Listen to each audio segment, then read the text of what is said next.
Well, this car is a 1957 Triumph TR3, and I am a product of 1957, so we go well together.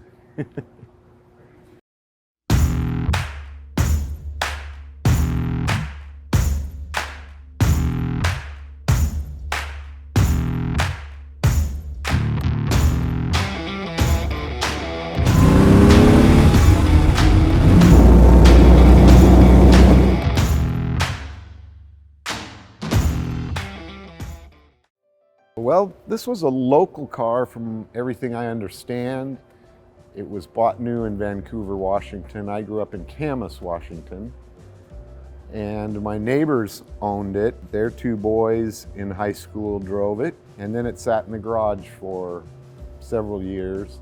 It mostly was in the garage. It was never a daily driver, although on nice days I would drive it to work, which for many years I was not doing anything with it except storing it. But I had it licensed from '75 until 1994, so a fairly long period of time.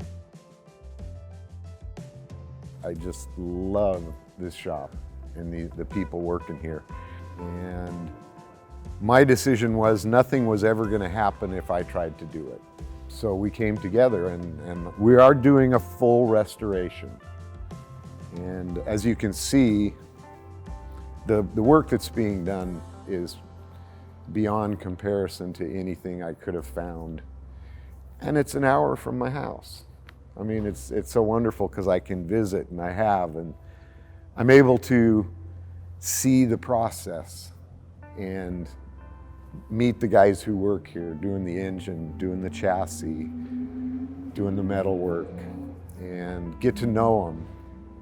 They have told me they love the curves of the body and just the contours of the early British iron and steel.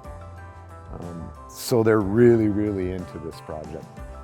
Everyone is excited, just because I've owned it for so long, and a lot of my long-term friends remember riding in it and remember going up to Yale or Swift Reservoir and going fishing or going up the gorge.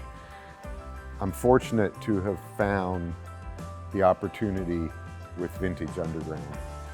This is a cool place, and not only to come and see my car, but to just see all the other projects and cars. And I think about all the things that are hidden in garages around the Northwest that you may not ever see, but in coming in here, I get the chance to see some really cool projects. Yeah.